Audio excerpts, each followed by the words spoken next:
ఎదుటి వ్యక్తిని బాధ పెట్టేలా కానీ, వాళ్ళని విమర్శించే మాటలు కానీ, వాళ్ళకి బాగా మనసుకు తగిలేలాగా బాధ పెట్టే మాటలు కానీ ఎవరి గురించి కూడా మాట్లాడుకోకూడదండి. అందరినీ కూడా మంచిగా ఆలోచించి మంచిగానే మాట్లాడుతూ ఉంటే అవతలోళ్ళ నుంచి కూడా మనం అది ఆశించవచ్చు. మనమేమో పౌరుషంగా ఒక రకంగాను వ్యంగ్యం మాటలు అంటే అవతలోళ్ళకి మనసుకు కష్టం కలిగే మాటలు మాట్లాడుతూ ఉన్నాం అనుకోండి, అవతలోళ్ళు కూడా ఏదో ఒక మాట అనవలసి వస్తుంది. మనం 4 మాటలు అంటే అవతలోళ్ళు ఒక మాట అన్నా అంటారు కదా. ఆ మాట పదును మనకి ఎంత బాధ అనిపిస్తుందండి, గుండెల్లో గుచ్చుకున్నట్టు ఉంటుంది. అందుకని ఎదరోళ్ళని మాట్లాడేటప్పుడు మనం చాలా జాగ్రత్తగా మాట్లాడుతూ ఉంటే అవతలోళ్ళ నుంచి కూడా మనం అది ఆశించితే బాగుంటుందని నా ఉద్దేశం అండి.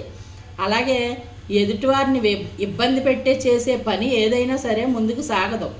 అందు గురించి ఇంకొకరిని మన పని కోసం ఒకరిని ఇబ్బంది పెట్టేలాగా ఉండకూడదు. సంతోషంగా అవతలోళ్ళు మనకు ఆనందం పంచేలాగా ఉండాలి తప్ప వాళ్ళని ద్వేషించి దూరం పెట్టి